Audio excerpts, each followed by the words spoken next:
Hidup kita yang nggak benar, yang bengkok, yang tidak memuliakan Tuhan, itu harus diluruskan. Perhatikan baik-baik Bapak Ibu. Kalau saya tanya bengkel, bagaimana meluruskan besi yang bengkok? Pasti dipukul melalui proses yang sulit. Ternyata yang dimaksudkan Paulus, pergumulan sulit, salah satu yang harus dihadapi oleh orang Kristen adalah memperbaiki hidupnya.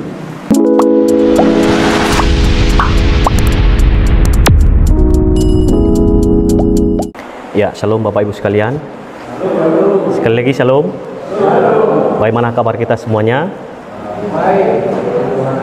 Puji Tuhan, kita bersyukur pada hari ini kita boleh bersama-sama berkumpul dalam ibadah hari ini. Iman dan penderitaan. Bapak Ibu, tema ini saya angkat di ayat 29. Sebab kepada kamu dikaruniakan bukan saja untuk percaya kepada Kristus, melainkan juga untuk menderita untuk Dia. Di dalam kekristenan Bapak Ibu, kita harus punya perspektif yang sama, bahwa pada waktu kita menjadi orang Kristen, jangan berpikir hidup kita itu aman, diberkati, tidak ada penderitaan. Itu salah. Yang benar adalah waktu kita percaya kepada Kristus, tetapi sekaligus juga kita pasti akan mengalami penderitaan. Karena itulah muncul ayat 29, bahwa iman muncul, kepercayaan muncul, tetapi sesudah itu ada penderitaan. Karena itu kita akan bahas bersama-sama iman dan penderitaan. Bapak Ibu sekalian,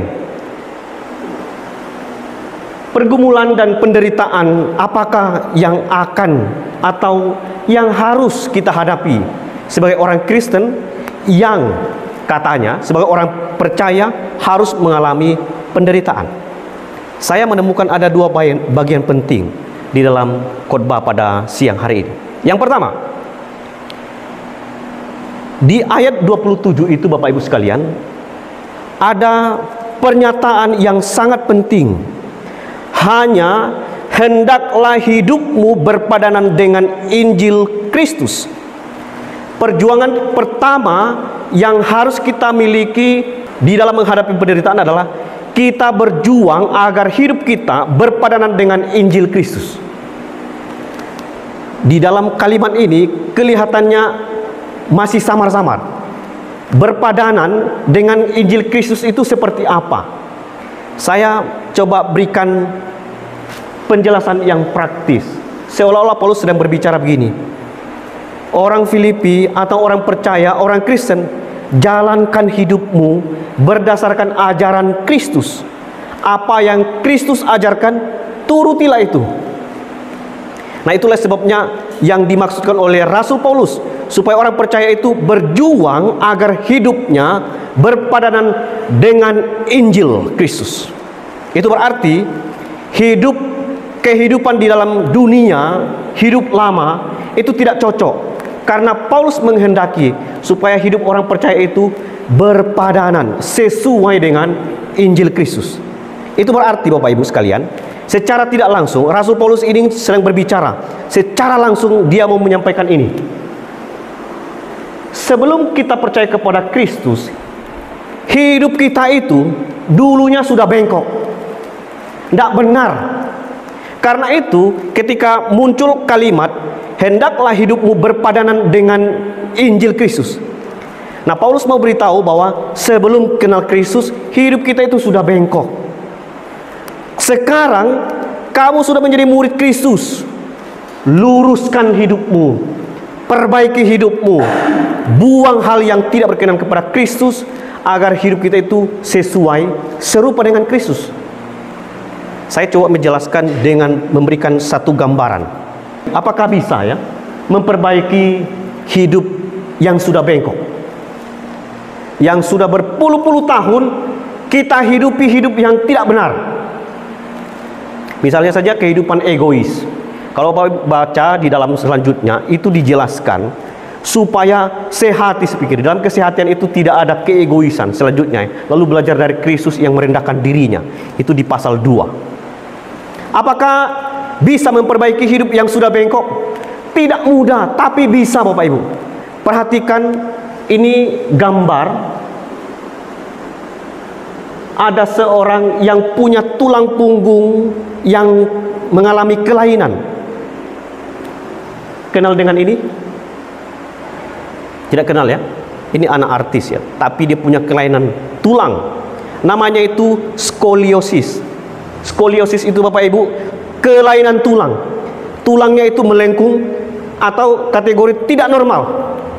Perempuan ini karena dia punya tulang yang tidak lurus, maka dia harus ditarik badannya. Ditarik, diikat dari kepala, lalu tangannya harus posisinya tetap seperti itu, duduknya harus benar, lalu di bawah itu ada tekanan untuk menarik tulang yang bengkok itu. Dan itu durasinya sampai 1 kali 24 jam. Kalau tidak lurus juga, dilanjutkan. Bagaimana usaha seseorang yang punya skoliosis dalam tubuhnya yang tidak normal, diusahakan supaya lurus. Dan dia tidak bisa bergerak dalam posisi itu 6 jam lewat, 12 jam lewat, 24 jam lewat. Kalau lurus, puji Tuhan. Kalau tidak, lanjut. Dia tidak bergerak, hanya duduk dalam posisi itu demi mendapatkan apa? Supaya tulang yang bengkok itu lurus. Tidak mudah bukan? Sulit. Gambaran ini dipakai oleh Paulus supaya orang percaya itu hidup berpadanan dengan Injil Kristus. Hidup kita yang nggak benar, yang bengkok, yang tidak memuliakan Tuhan, itu harus diluruskan. Perhatikan baik-baik Bapak Ibu. Kalau saya tanya bengkel, bagaimana meluruskan besi yang bengkok? Pasti dipukul melalui proses yang sulit. Nah, ternyata yang dimaksudkan Paulus, pergumulan sulit, salah satu yang harus dihadapi oleh orang Kristen adalah memperbaiki hidupnya. Memperbaiki hidup itu bukan sesuatu yang mudah. Tidak segampang kita balikkan tangan, hidup kita langsung benar, lurus, dan bagus. Harus diproses. Nah, karena itu Bapak Ibu, memperbaiki hidup itu tidak mudah, tapi pelan-pelan pasti bisa. Walaupun awalnya itu sulit, tapi ketika sudah mulai ada arahnya, maka hidup kita mulai sama seperti yang dimaksudkan dan yang diinginkan oleh Tuhan melalui Rasul Paulus, supaya hidup orang Kristen itu berpadanan dengan Injil Kristus. Pertanyaan penting, kehidupan semacam apa yang masih sekarang kita hidupi, yang bengkok itu? Tinggalkan dan hiduplah berpadanan dengan Injil Kristus.